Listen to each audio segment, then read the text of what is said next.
Author Paul Auster died this week at age 77.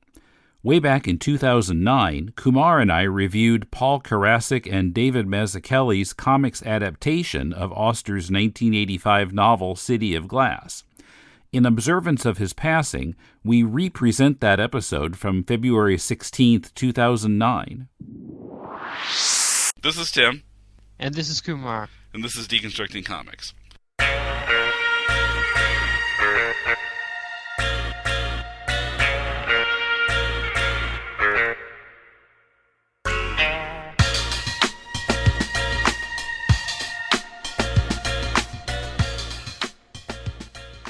Welcome to Deconstructing Comics, sponsored by ComicsNow.com. I am in Tokyo, Kumar is in Melbourne, and today we are going to talk about the graphic novel adaptation of City of Glass.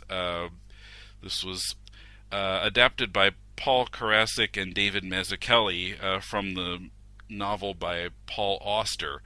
And we're going to talk about how they had, or how do I want to say this, how they adapted it, how good a job they did of adapting it. Because I forget which episode it was, but Kumar, you had pointed out on some episode or another that this had a reputation for being possibly the best comics adaptation of anything. Yes, it was the I Shall Destroy All Civilized Planets episode. Wow. Okay. Because Karasik had edited that book. Okay. And same guy. I only knew him.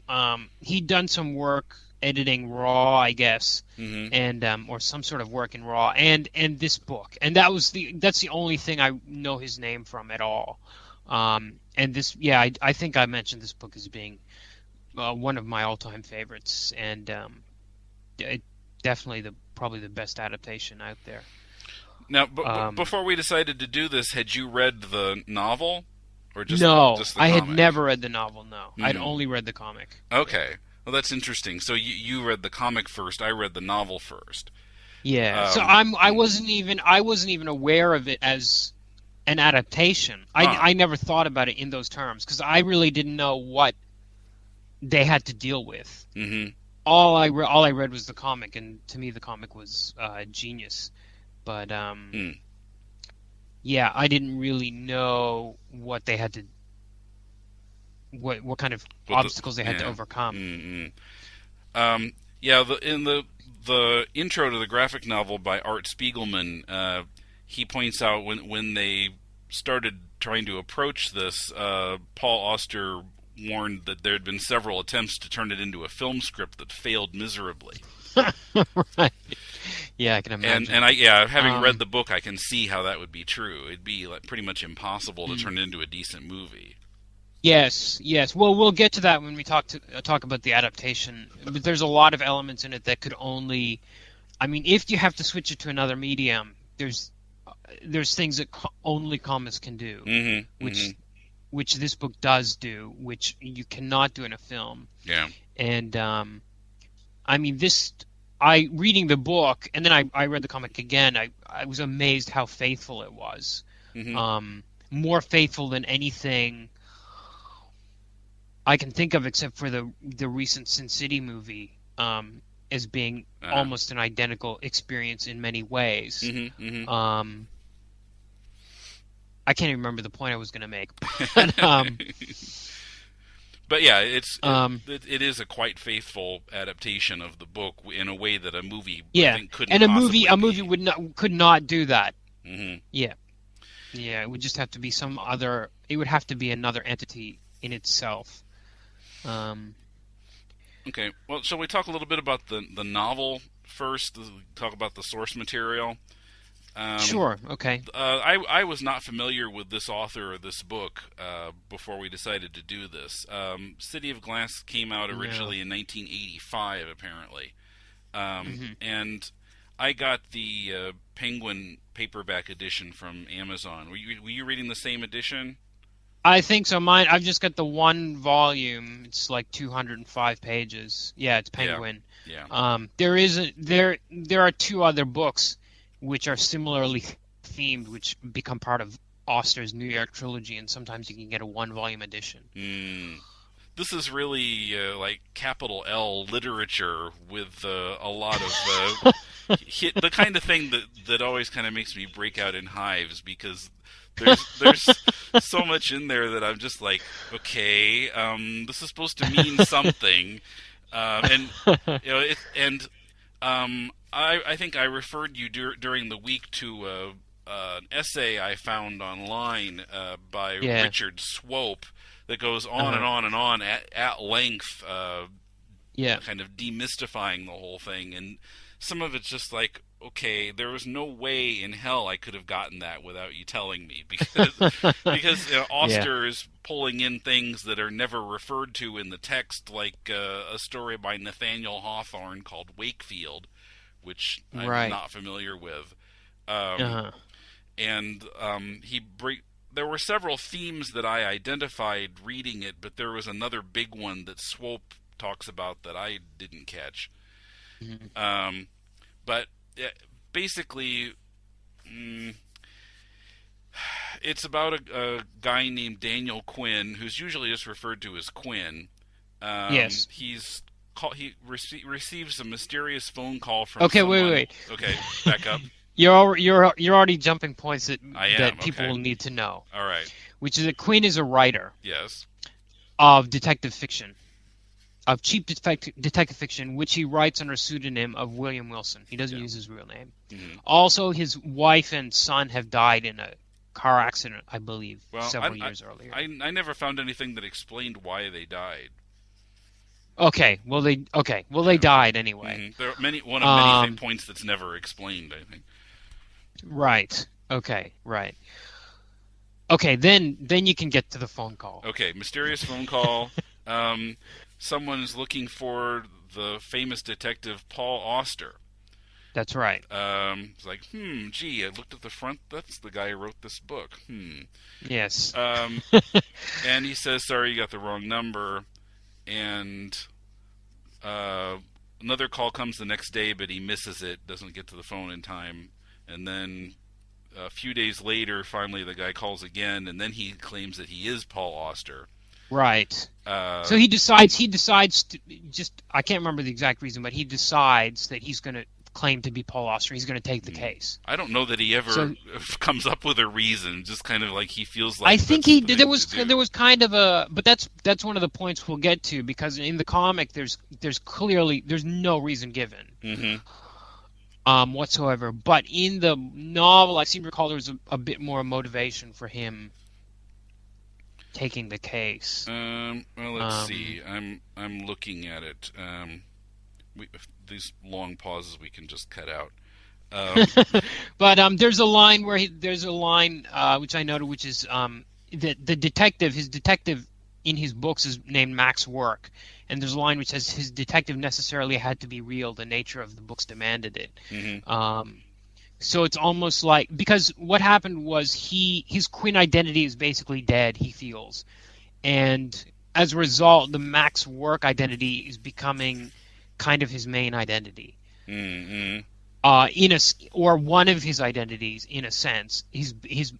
The nature of his interacting with the world is through Max Work, not through Daniel Quinn. So basically, because he is sort of a detective in living vicariously through those books, he when he takes the phone call the third time, he accepts the case. Yeah, well, just before he says that he is Auster, it says, this time Quinn did not hesitate. He knew what he was going to do, and now that the time had come, he did it. Right. Well, I don't know if that's so much anyway, of a reason, he takes the case. Right. Okay. He takes the case. So he goes over the next day. The door's opened by the wife. He goes in. He meets this guy, Peter Stillman. And Peter Stillman, as a child at the age of 3, was locked in a room by his father for 9 years. Now, the father had this wacky theory about that if a child was cut off from society, they would develop a language which was a pure language, the language of God. It was a religious. Now, the kid was already 3 years old. No, what was I going to say? Oh yeah, Peter Stillman claims that's not his. Peter Stillman Jr. claims that's not his real name. Mm-hmm. He says that is not my name. Yeah, because his father is also his father's Peter Stillman. Mm-hmm. And later on, when the elder Peter Stillman meets the younger, meets Quinn claiming to be Peter Stillman, he doesn't seem to have any qualms about him calling himself Peter Stillman. So maybe Peter Stillman's junior's name really is Peter Stillman. We don't know. Anyway, he says that is not my name. He's seriously messed up. Mm-hmm. Obviously, he can't speak quite properly. Although he's had therapy all these years, and now he's 25 years old.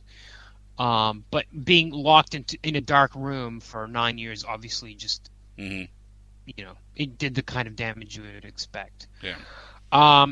So Peter Stillman, the elder, senior, is getting out of jail after 13 years now, and Peter Stillman Jr. is convinced that Peter Stillman Sr. is going to come and kill him. Mm-hmm. So Quinn, acting as Auster, psychologically acting as Mac's work, is hired to take the case and prevent this murder from happening. That's basically that's the essence of the plot, right? Okay. Well, yeah, I mean, now, do we need to go any further? Do we need to go any further than that? Is the question. I don't think so. Except that, like, if you're expecting like a narrative that you would see in a detective novel, you're going to be sorely disappointed. Because it all just kind of crumbles from there and goes off in a lot of other directions that don't make sense unless you try to mine them for deeper meaning.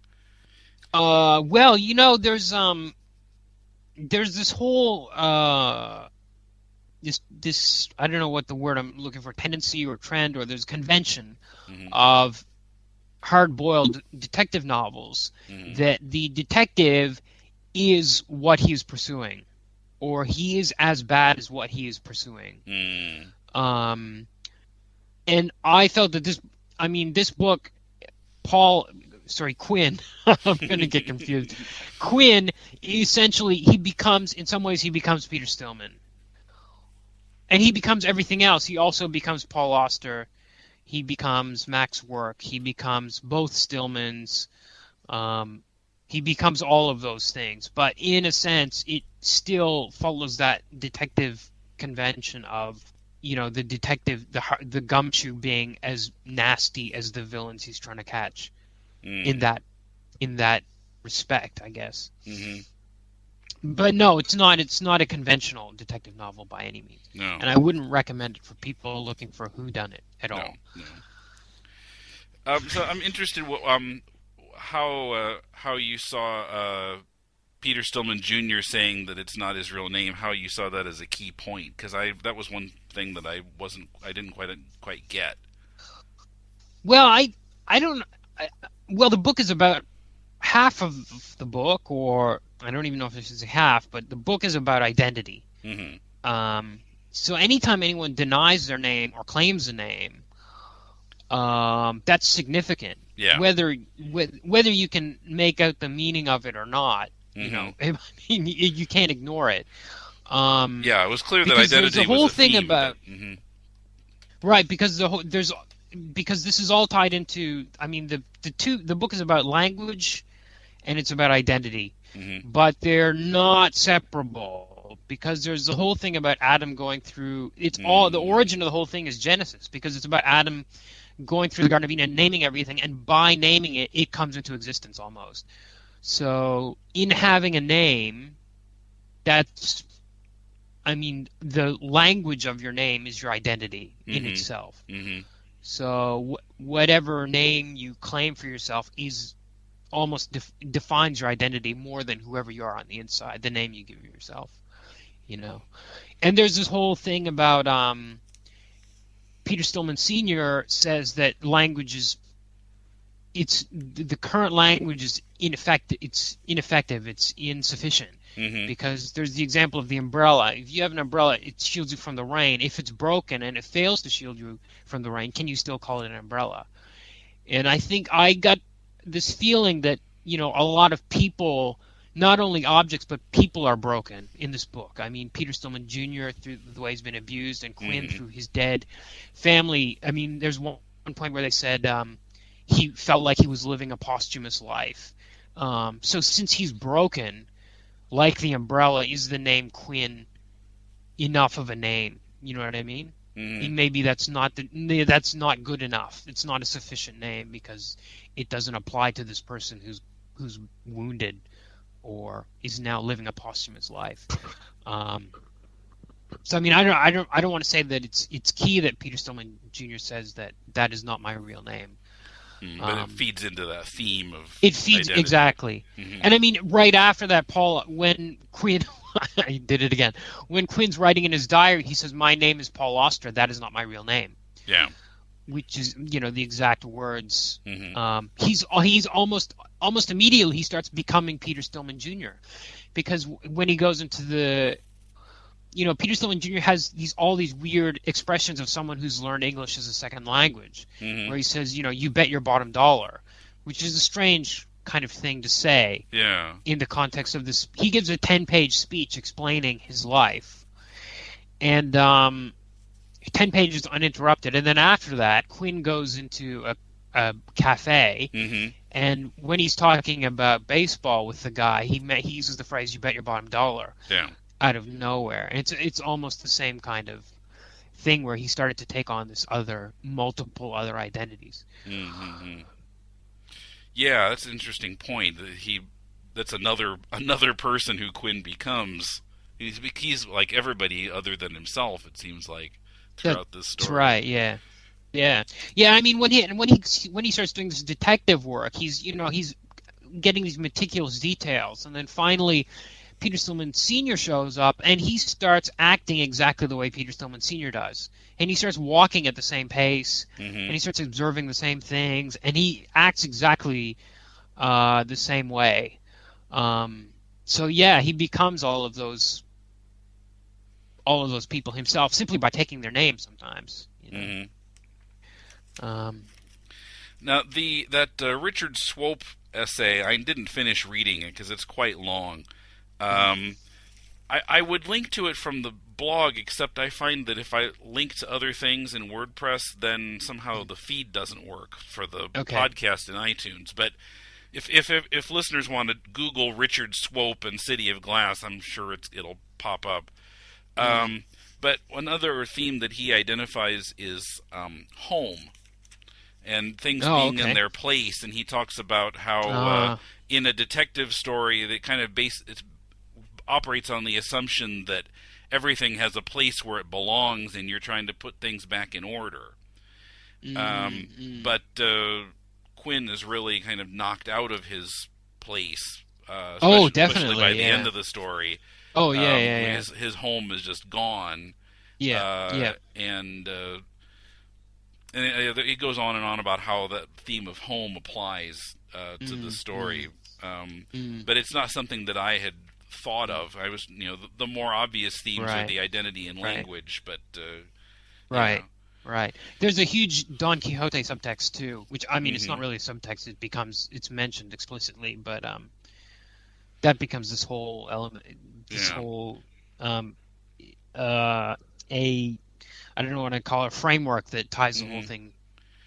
Yeah, well, and into place. The novel mentions explicitly that Don Quixote and Daniel Quinn have the same initials, which was only kind of hinted at graphically in the graphic novel. Yes. That was one element that was a little bit because it's one of those things when you're reading the novel that you feel so stupid for not picking it up before. You're like, oh, of course, because there's a whole thing about Peter Stillman Sr. has this he uses as a frame as a justification for his theories about language. He talks about this this man from the 1800s called Henry Dark, and he took his initials from Humpty Dumpty. So there are already this play on initials, and you really should pick it up if you were good at reading detective novels or whatever. That Daniel Quinn and Don Quixote had the same initials. But I remember when when Quinn meets Auster, Auster's talking about how he's writing something about Don Quixote. You can't. Yeah, you got to explain that because you can't just say when Quinn meets Auster. Quinn loses. He's been following Peter Stillman Sr. for days, and then he loses him, and he's run out of options. So he goes through the phone book to try to find Paul Auster, the detective, and he doesn't find him, but he finds Paul Auster, the novelist. Mm-hmm. And he shows up at his house, at his apartment, and he meets him, and this Auster turns out to be a novelist, who is also not the novelist of this book, in a sense, because he's a fictional Auster. But I had to go through my notes. I had to label them all, like Auster Prime B, Auster Beta, Auster Kappa, to keep track of them all. But anyway, yeah. So he said he shows up at his house, and they have the whole discussion about Don Quixote turns up. Mm-hmm. Right. But then after that is when the book starts to turn into Don Quixote, because then you get this extra narrator turn up, explaining. It's all so complicated. It's very hard. I mean, we're talking about this, and anybody listening is just going to go, "What are these guys talking about?" Because it doesn't make any sense. Yeah. But yeah, I think if you read what he says, what Auster in the book says about Don Quixote, then it's even if you haven't read it, which I have not, you can see that the book is starting to follow the same pattern. It's suddenly, but it's interesting because by writing about that Don Quixote stuff, he sets a precedent for the stuff that happens later on in terms of the change in narration. I wanted to add there that the first time I read the comic, I didn't know the novel. And I didn't know it had been adapted from a novel. And the comic is called Paul Auster's City of Glass. Mm-hmm. So I'm thinking, okay, maybe the Paul Auster in the title is the name of the detective, like Paul Auster's Detective Agency. So you thought that the author name at the top was part of the title. Yeah, or because I didn't understand, and then I got to the scene where he meets Paul Auster, the novelist, and I'm like, what the hell is going on in this comic? And it was so... it was just so bizarre and so bizarrely constructed, and even more confusing because I never knew that this novel existed. I didn't even know it was an adaptation. I was just trying to figure out, and I think I figured out it was an adaptation of a novel, and then I was trying to figure out what the name of the author of the novel was, and I was thinking maybe did Paul Karasik write a novel which they then adapted, or I was so baffled by it. And yet not at all surprised that I was baffled by it, because it made perfect sense to be totally confused about who people were in the context of what the book is about. Mm-hmm. Now, what do you think is the purpose of Auster putting himself or a version of himself into his novel? Well, he has to. Paul Auster, the novelist, has to exist in the novel. Because at the end of the book, when you get to the Don Quixote section, in the Don Quixote context, the book at the end purports to be nonfiction. Yeah. Right? And some other nameless author is writing about... It's written by some other nameless author, right? It claims to be nonfiction. So, if it's set in the real world of New York, and you looked in a New York phone book, you would not find a Paul Auster Detective Agency, but you would find a Paul Auster novelist. So, in a sense, Paul Auster, the novelist, has to exist in the world of the book which Paul Auster has written. If you know what I mean. I don't know what specifically... Well, I mean, he's there... I guess, narratively, he's there to give information, obviously. But thematically, it's very hard to say. Quinn is also a writer, right? Auster has a son. Quinn has lost a son. So there's lots of... It's almost like Paul Auster's life is the life that Quinn could have had, maybe. To a certain extent. It's very, very difficult to pinpoint. And I mean, I've read... I count having read the novel and realizing how close it is to the book, I count the two as one. And I'm thinking now, I've read the comic 3 times and the novels once, and I've read it 4 times. I've read this thing, and I'm still trying to piece together how everything, how the jigsaw exactly fits. Mm-hmm. Uh, Yeah, I read the novel once and the graphic novel twice in preparing for this podcast. But yeah, I'm in the same place. Like, well, maybe this one goes here. yeah, I mean, I put it together. This time it's like every time it was like reading Watchmen. Every time you read it, there's some other theme which becomes dominant in your mind, and you think, "Oh, this is what this is really about." And then the next time you read it, there's something else that becomes dominant in your mind. Or at least you pick up details you didn't get the first time. Exactly. The second time. Yeah. And it seemed to me, the whole thing about names equal identity, but names also equal language makes those two interconnected in a way in which they can never be separated, and which makes it more difficult to understand the whole of the puzzle of the book. Well, as I said before we started recording, this just talking about the novel itself is an inexhaustible topic. Yes. But let's move on to the adaptation and kind of rate how what they did right and wrong or something. I don't know. There's not much they did wrong, but no, almost nothing. The first point that I would mention that the art is by. Oh, sorry. Go ahead. Yeah, go ahead. I was just going to mention we have to mention that it's illustrated by David Mazzucchelli or Mazzucchelli, however you pronounce it. And I guess Spiegelman writes that Karasik was kind of he was doing a breakdown of the book kind of independently before they had already thought of this idea, and then oh, Paul Karasik is doing a breakdown of it. Let's pull him into this project. So right. For me, maybe the best adapted part of the book was Stillman Jr.'s speech. Yes. Which is 10, as I mentioned before, 10 uninterrupted pages in the novel, and it's 8 uninterrupted pages in the comic. It's 10 here too if you count the page where he walks into the room. Oh, I wasn't even counting that in the novel. Yeah, 14, so it might be 14 to 23. 12 or something. Okay. Anyway, but the first thing you notice is that he or whoever is, I guess, whoever did the balloons. Yes, would have been Mazzucchelli. The balloon tails go all the way into his mouth. That's right. Which is a creepy effect. That the only other place I've ever seen it was Bone.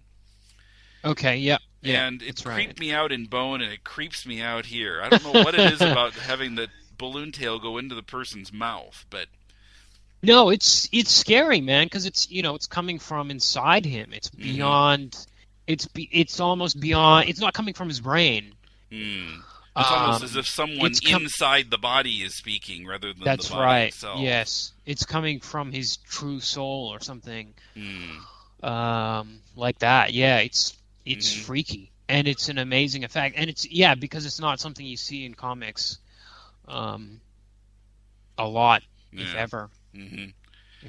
And but then once after we've gotten past the first couple pages, then we're seeing all of these other objects and things with the words coming out of them, rather than Stillman Jr., Peter Stillman. Yeah, almost abstract forms sometimes. Well, abstract ideas for where this voice is coming from. Yeah. And like go ahead. I was trying to think of some examples of some of the things. Like there seems to be a ferryman. And was there like a grate, like a sewer grate? Yeah, I've got it in front of me. There's 2 pages of this ferryman unsinking from the water, coming up in his boat, and then zooming into his mouth. And then there's a page of a ancient cave painting that we're zooming in on, and the words are coming out of the mouth of one of the figures. And then like a sewer grating and a drain and a Victrola and various other things. Yeah, and a well, a bird. And this would not work in a from movie. The comic Henry. No, it would not work in a movie. Because I mean, if presumably the movie would be live action, and then to throw in this, which you'd probably have to do as an animation, I don't know, but even if you did it as actual objects, it would just be, I don't know, it just would be odd. Well, the thing I thought about this scene was this. To me, this scene actually worked better in the comic than in the novel. Um, and the specific reasons, and another reason it would do better than movies. And the specific reason is, Quinn shows up at the house in the morning, like 10 a.m. or something, and there's a 10-page speech, and at the end of it, it's nighttime. It's gotten dark outside. So you've read for 20 minutes over 10 pages, and it's supposed to be 7 hours later. And in the novel, you're like, okay, fine, whatever, it's nighttime now. But in the comic, because it becomes so abstract, when you come out of the speech and it's nighttime, it's totally acceptable because you don't know how much time has passed. You know what I mean? And if it was a movie as well, you'd have this speech going for 10 or 20 minutes, and at the end of that, 20 minutes would have passed. And then to have nighttime at the end of that would just be like, it would be a bit jarring, as it was in the novel. But in the comic, to me, it was totally acceptable because you have it feels like it's so surreal that it could easily have gone on for, 10 hours or however long he was speaking. It feels kind of drug-induced, almost. Yeah, almost, yeah. Almost. I mean, that drugs don't really fit into the story, but... No. No. So, yeah. But to me, that was one scene that definitely worked better in the comic than in the book. So do you think of something else that you thought worked better in the comic? Well, there's a lot of... I don't know, like there's things that the metaphors worked so well in the comic. For example, in the novel when he's talking about how Mac's work felt like a real part of his life, in the comic you physically see him in the room. You see the gumshoe standing in the room with Quinn. Or you have strange panels like when he's talking about his family having, the loss of his family. It's like this photo. You have a photo that seems to be melting into the wall and out of it. All those sorts of metaphors I thought were really brilliant. And there was also in the book there's the whole thing about him being locked in that room for 9 years in darkness.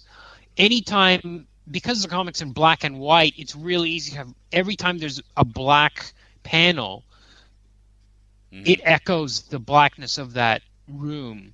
Like even the number 0 on the telephone in the opening pages, which is just shown as this kind of gaping hole. They were able to do things that were visually that mimicked the metaphors, and I felt strengthened them. Like for example, when he's near the end of the book, he sits himself in front of the Stillman apartment and decides he's going to sit there and wait for Stillman Sr. to show up. And he sits there for weeks and months. And in the comic, again, you see him literally melt into the brick wall of the building. And there's certain things like at the end, Quinn, here we go again. Quinn, he's basically homeless, he's ragged. He decides to go into the Stillman apartment. He goes in there and he lies himself down on the ground. Yeah, and they've moved out. They've disappeared. They've disappeared. They've moved out. The place is empty. He lies himself down in this one room. And in the comic, there's this 2 pages scene where it's kind of all these panels kind of scattered around like pages over 2 pages. And it really kind of accelerated the whole action. It was brilliant. I don't know how they pulled it off. But to me, that was just, that was really, that was genius. Putting it in a graphic way, so it helps. It's in a way that would be harder to do in prose, where it just kind of, if you're just looking at the words, it can tend to kind of plod along, no matter what it's about. Yeah. And there's another passage. Hang on, I'll find it on the novel, page 87. I'll find it here in a second. Where he's waiting at the train station for Stillman Sr. to show up, and it says. when the train pulls in, Quinn felt the noise of it shoot through his body, a random hectic din that seemed to join with his pulse, pumping his blood in raucous spurts. His head then filled with Peter Stillman's voice as a barrage of nonsense words clattered against the walls of his skull. He told himself to stay calm, but that did little good. In spite of what he had been expecting of himself at that moment, he's excited. That's the kind of... That thing about Peter Stillman's voice as a barrage of nonsense is something you would totally expect to be omitted.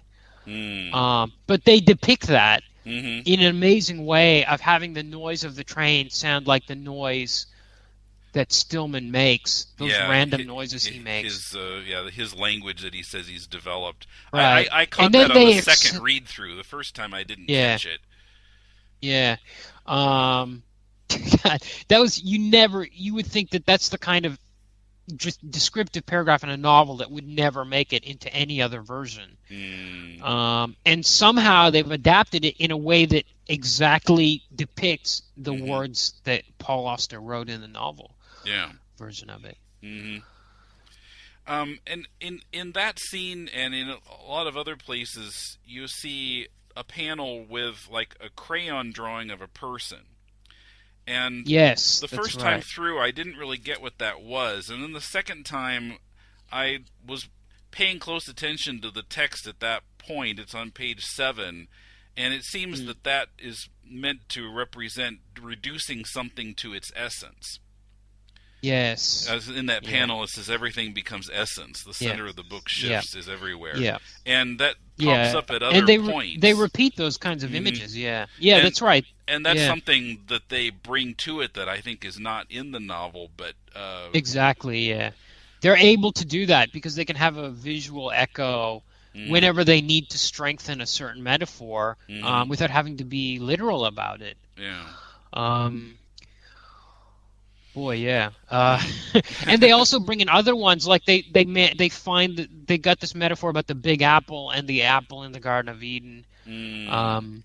And when they're in the restaurant having the conversation about the symbolism of eggs, you get to see an egg being cracked in the kitchen, which is not something you get in the novel.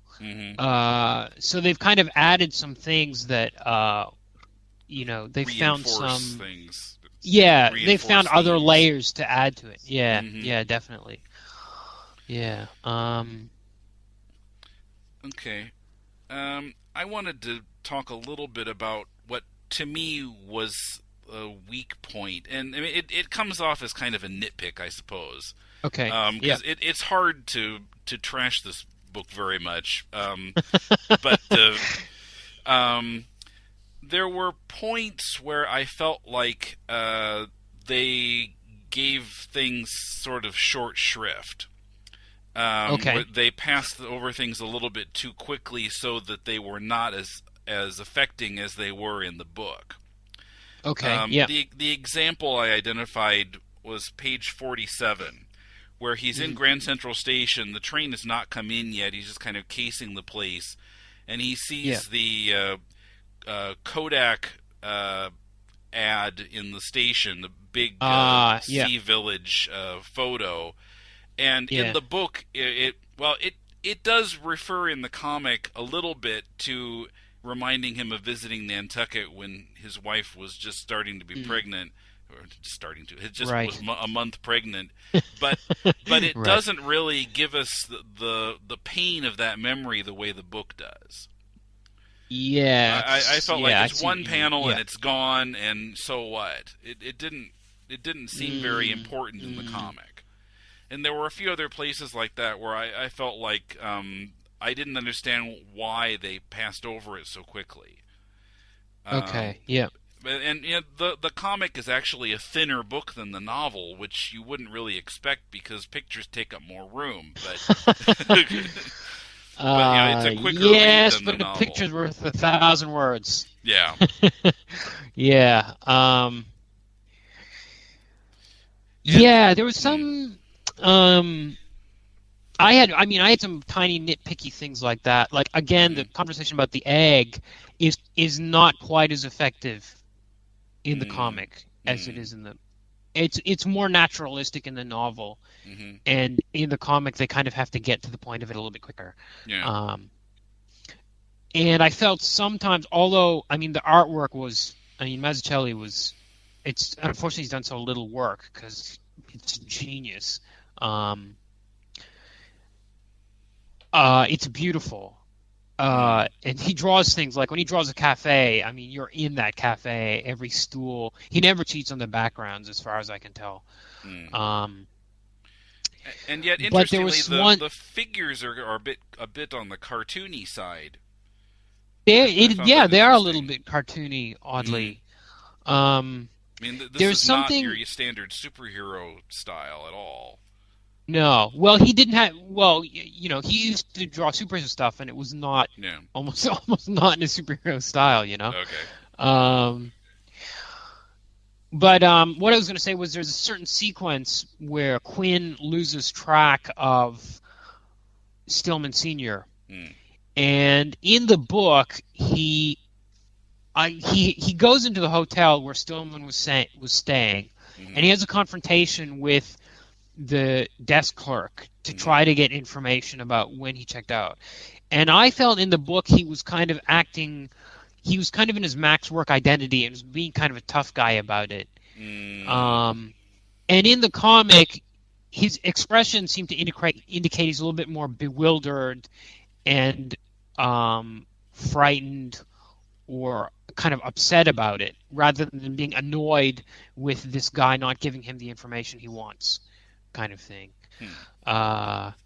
So I felt that was a little bit, maybe my interpretation was different from the way they had interpreted that scene.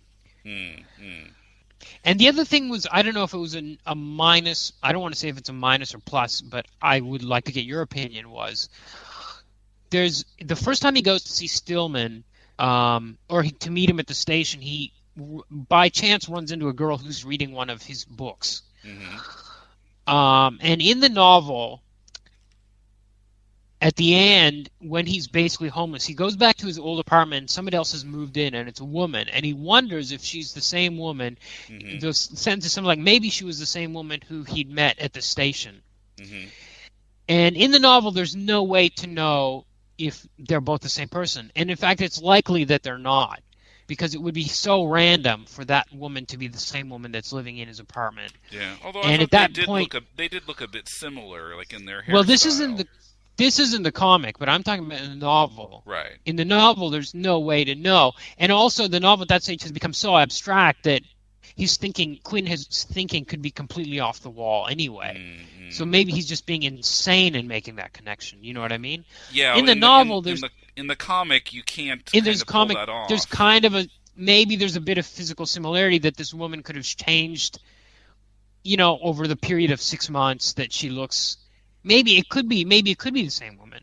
You know what I mean? And I'm wondering if I don't know what decision they made in the comic, but I'm wondering if it was the right decision, whatever that decision was. I don't know what decision was. I don't know if they. I wonder if you thought reading the comic that was the same woman or not. And it could have been, but okay. What about when you read the novel? Did you think it could have been? Yeah, in the novel, I think by design there's no way to know, and I think that maybe, in a sense, that works better. Exactly. If you can't see her. Yeah. And you're just taking his word for it that there's possibility that it's the same woman, but that maybe is a weak point of doing it as a comic, unless you hide her face or something. The only way to do it is to show her from the back in every panel, which is awkward in itself. Another point, while we're kind of on the topic, another just kind of weakness of the medium, especially because the comic is in black and white, is that the red notebook cannot be the red notebook. It's just the notebook. Yes, I noted that because they didn't even use the word red in the comic. They avoided it. And the red notebook is the notebook that he writes in initially as a case notebook when he's following Stillman Sr., and then it just becomes his writing about whatever comes to mind. But it seems to be symbolic of something. But if it's just the notebook, it kind of loses that something that draws your attention to it. It's just the Notebook. Okay. Well, and, yeah, I don't know. I felt like the fact that it was always referred to as the Red Notebook in the novel made it significant. Do you think it would be distracting if they had called it the Red Notebook every time, or even once in a black and white comic book? Or would it help visualize it? Apparently, they thought it would be distracting because they didn't call it that. Yeah. I don't know. I think, it might feel a little odd. I don't know. Yeah, it's a tough call, I think, if you're forced to do it in black and white. It is. It really is, isn't it? Mm-hmm. It is. Yeah. Yeah. Fortunately, I think it's the only place where color is important in the story. Yeah. Yeah. Well, maybe we're supposed to make something of it, I don't know. There's the one last, besides all the metaphors that they got right, which is, 100, this book's 100, I don't know, is it 140 pages or something? The comic. Everything is right in it, except for these tiny little things that are opening out. But there's one weird thing, which is the very end of it, because in the novel suddenly you discover that the whole story is being written by someone who's found the Red Notebook, right? Yeah. Who is actually the narrator of the book. And in the comic, it's a bit of an issue because it's not being typed by someone. It has been illustrated by David Mazzucchelli. So there's a dimension missing of it. And then at the very end, they show you a typewriter with the page spitting out of it. And I'm like, this is kind of a shortcoming. Well, I hadn't thought about that, but you're right, because the typewriter suggests the medium of a prose novel, and that's not the medium we're looking at it in. The comic is disconnected, and I was looking at this typewriter and wondering, does this work? But then finally you get the last line of the novel is, and wherever he may have disappeared to, I wish him luck, which is coming out of the typewriter. But in the novel, or in the comic, see, I'm getting confused again. In the comic, that last sentence is written in the Red Notebook, which adds a million layers of dimensions to it, because it suggests that this sentence was written by Quinn about himself, or it suggests that the narrator has written Quinn's notebook, not vice versa, in a metaphorical sense. He's invented the notebook, etc., etc., etc. Well, and also if you look at that panel as a whole, I don't consider this a spoiler, because it's not like there's any suspense to the story exactly. No. But the final panel, we see there's a marionette lying in a pit, which we saw also during Stillman Jr.'s speech. Yes. And on top of the marionette are a lot of other objects that were important at various points in the book. An eggshell, the broken umbrella, the child drawing, Humpty Dumpty, etc. And the notebook is on top of them on fire. Yes. And and wherever he may have disappeared to, I wish him luck, seems to be written on a page that's been torn out of the notebook. Yes. Yes. But what all that is supposed to be getting at, I haven't figured out. Well, see, I don't know what it's getting at, but the thing that interested me was, it seemed like they had a shortcoming in this typewriter on the last page. And somehow they've compensated for it by having this handwritten, wherever he may be, I wish him luck. In a sense, where they lost the dimension, they've added one, which is a dimension which is not in the novel, which is the suggestion that the narrator has the suggestion that Quinn has written what the narrator wrote, in a sense.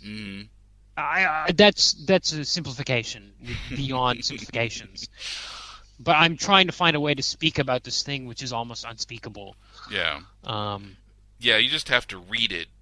You have to read it, exactly. And figure out, just to see how how deep it is. Yes. and If you how want to, inexpressible it is. yes, unexpressible. That's the best word for it. To further complicate matters, I haven't read the other 2 books in the series, but No. apparently, in the main character of the 3rd novel ends up writing the first 2 novels in the series. Oh, okay. Yeah. So, Paul Auster's City of Glass is not written by Paul Auster. It's written by the guy who is a character in the 3rd book. There you go. Okay. But I haven't read them. Yeah, I might, but I don't know. Yeah. So I would say, I read the comic first. I read the book second, and the comic is very close to my heart. It's easily one of my top 10. But having read the book afterwards and seeing the similarities, I shouldn't say similarities, but identicalness of the book. My preference is actually for the comic over the book. Somehow the visual of it, I guess because I'm a comics reader maybe, but the visual hits me a little bit more. I'm really closer to the heart.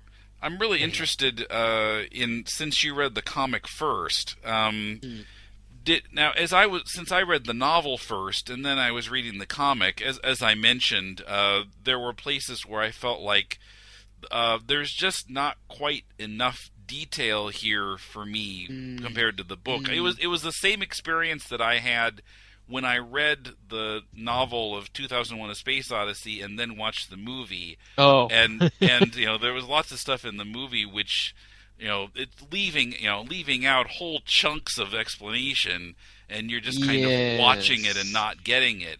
And I felt that feeling a little bit with the graphic novel of City of Glass. But I'm wondering, when you read the novel then after the comic, did you feel like some things were getting filled in that you hadn't gotten before? I wouldn't say so, because I wouldn't feel that there was something. I didn't know that there was something missing to begin with, because as I said, when I read the comic the first time, I didn't really understand that it was based on. Mm-hmm. And I've got the old edition. I don't have the new edition with the Art Spiegelman intro. There is an intro in here by someone else.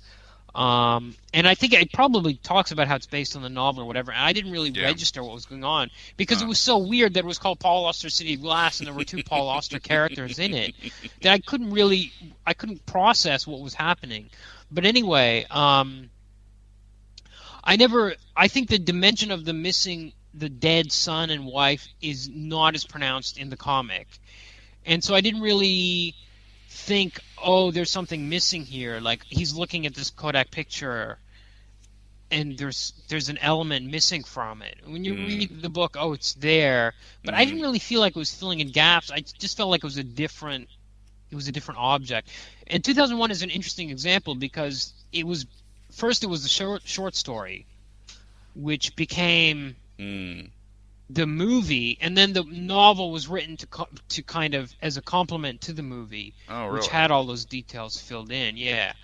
So it's kind of, the movie's probably closer to the original short story than the book, but at the same time, Arthur C. Clarke's books are notoriously vague. It's interesting that you should say that the book filled in so many gaps, because to me, when I read Arthur C. Clarke, the books just end and there's no answers to anything, and you're just like, what is this? And then he writes 5 sequels and none of them answer any of the questions you had in the first place. Like, come on.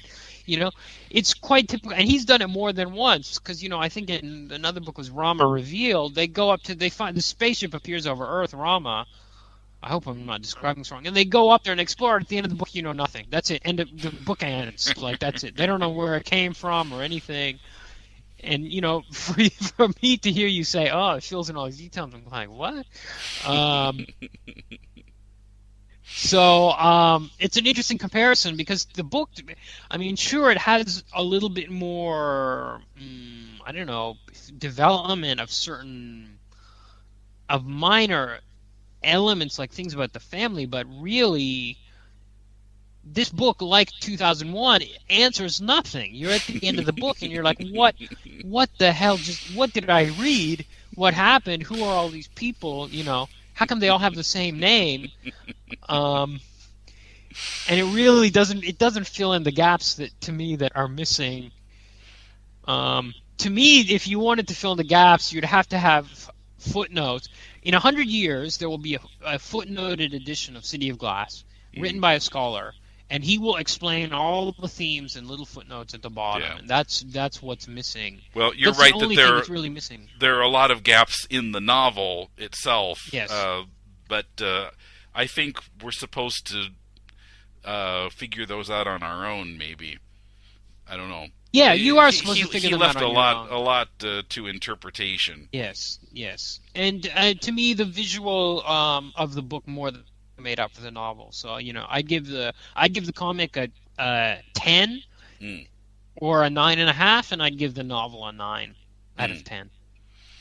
Yeah. If I had to rank them that way. Yeah, I think I'd probably rank them about equal to each other at 9-ish, maybe. Yeah. I don't know. Maybe it makes a difference what order you read them in. Yeah. At the end of the day, it's amazing to look at, and whether you like it or not, it's amazing to look at as an adaptation. Yeah, an adaptation of a complex. As an adaptation of a really complex, literary, difficult piece of work.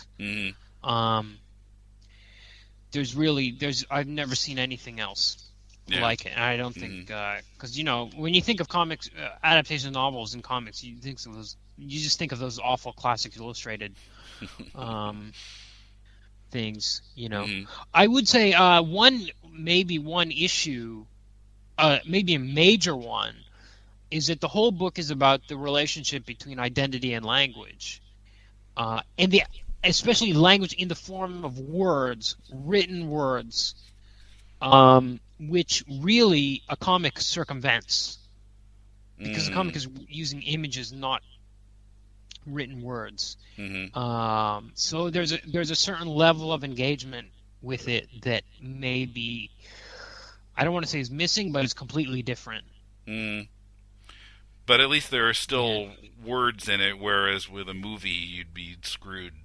That's right. That would be completely missing almost. Yeah, that's right. Because they can do things with the fonts and things here, which they do. Yeah. Which has an effect. Yes. Yeah. And I would say also one other final point for me is I have no idea why this book or this comic is called City of Glass. Well, yeah, that essay goes into that. Hang on a second. Richard Swope, I actually wrote this down in my notes. City of Glass, as its title indicates, suggests that the security of the middle-class notion of home is itself little more than an ideological fantasy, as this space is continually invaded by that which it seeks to erase or escape, that homelessness to which Quinn has in effect always belonged. So maybe anyway. So, but I mean the whole book. I mean, Glass suggests transparency, and no one in the book. I don't think anybody is what I would call transparent. Well, or also fragility and easily fragility broken. Also. Yes, but everything is broken. That's true. Yeah, so it could be that. So. Okay. Well, we've been going about an hour, and GarageBand will choke on it if it's much longer than this. So. Okay. But I think that's probably... Read it. Thanks for listening to this flashback episode. We'll be back with our regular show on Wednesday when I talk with Tessa Hulls about her graphic novel Feeding Ghosts. See you then.